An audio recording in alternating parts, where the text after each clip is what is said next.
Os AVCs ou derrames cerebrais, como o que aconteceu com o deputado Clodovil Hernandes, é uma das principais causas de morte entre os brasileiros. O médico neurologista Mário Pérez é o nosso convidado para explicar como prevenir esse ataque que pode deixar sequelas para a vida inteira. Bom dia, doutor Mário. Bom dia.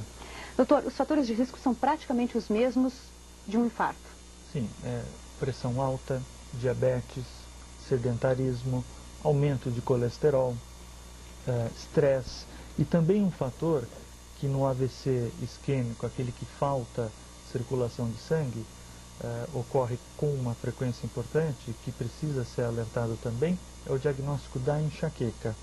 Então, a pessoa que tem enxaqueca tem 2 vezes mais chance de ter um AVC isquêmico. Algumas combinações, como a enxaqueca com aura, que é uma enxaqueca que vem com alterações visuais, pontos escuros na vista, manchas ou pontos luminosos, o aumento da chance de ter um AVC com a enxaqueca com aura chega a 5 vezes.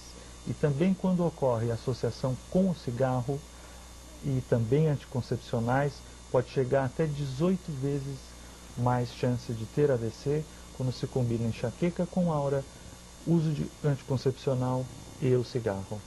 Doutora Raquel tem uma pergunta para o senhor.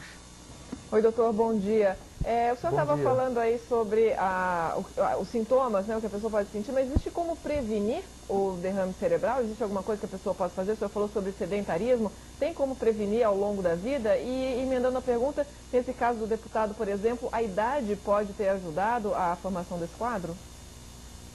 Sem dúvida que é possível se prevenir. Esse é o principal ponto no tratamento. Tem que se identificar os fatores, a hipertensão, a pressão alta, o diabetes, o colesterol, esse diagnóstico de enxaqueca que precisa ser feito, que é importante se considerar. O paciente que tem enxaqueca, que tem dor de cabeça, ele não precisa se desesperar que vai ter um AVC necessariamente, mas ele precisa se cuidar. Ele tem que sair do cigarro, ele tem que sair da hipertensão, tratar adequadamente. O sedentarismo, como você colocou, é de fundamental importância, e também o estresse, que é um fator que está sempre junto nesses quadros. A questão da idade no AVC hemorrágico, como foi no caso aqui em questão, ele é importante também. Os outros fatores relacionados principalmente ao AVC-H, à hemorragia, são idade, a hipertensão também.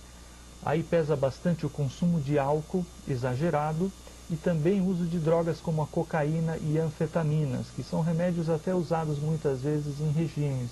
Então é preciso ter um enfoque especial preventivo, quer dizer, evitar que o AVC ocorra.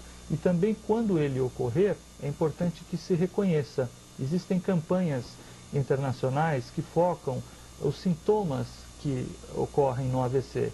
São 4 mais importantes, que é a perda da visão, a perda de força na metade do corpo, um lado ou outro, a dificuldade para falar e a dificuldade para andar. Todos esses fatores acontecendo abruptamente, de uma hora para outra. Existe um atendimento de emergência que deve ser feito e na detecção de ocorrência desses sintomas, o indivíduo deve seguir a um hospital para receber um atendimento adequado. Bom, a gente tem aqui uma pergunta de um assinante que ligou agora há pouco para a gente, aqui do Rio de Janeiro, a Maria Ferreira. Ela disse o seguinte, que o marido dela, aos 60 anos, começou a apresentar os sintomas e começou a ter realmente AVCs isquêmicos. O senhor falava agora mesmo da diferença, né, do AVC isquêmico, que é aquele com a falta de fluxo sanguíneo, ou seja, a veia é interrompida, a artéria é interrompida por gordura, alguma coisa nesse sentido. E tem o hemorrágico, que a gente chama popularmente de derrame, que é realmente o estouro, né? E acaba tendo a hemorragia. Nesse caso aqui, é o AVC isquêmico, e aos 60 anos, o marido dela já teve 8. Não fuma, nunca fumou, nunca bebeu. Nenhum diagnóstico poderia ser feito, ou um trabalho de prevenção? É a genética aí, nesse caso? Existe um fator genético que não pode ser mudado, mas existem sempre fatores ambientais e circunstanciais que podem ser evitados. preciso sempre ser feito um estudo completo para saber das diversas causas. Existem causas também cardíacas, existem problemas de estreitamento das artérias, existem os problemas de colesterol, existem vários fatores que podem estar juntos.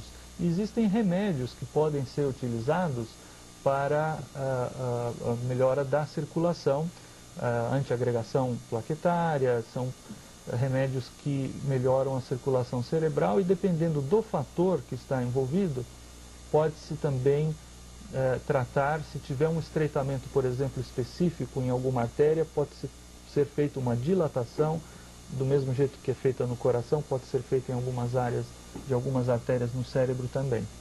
Doutor Mário, quais são os sinais de que um AVC está em curso? E depois de iniciado o ataque, é possível detê-lo? Sim.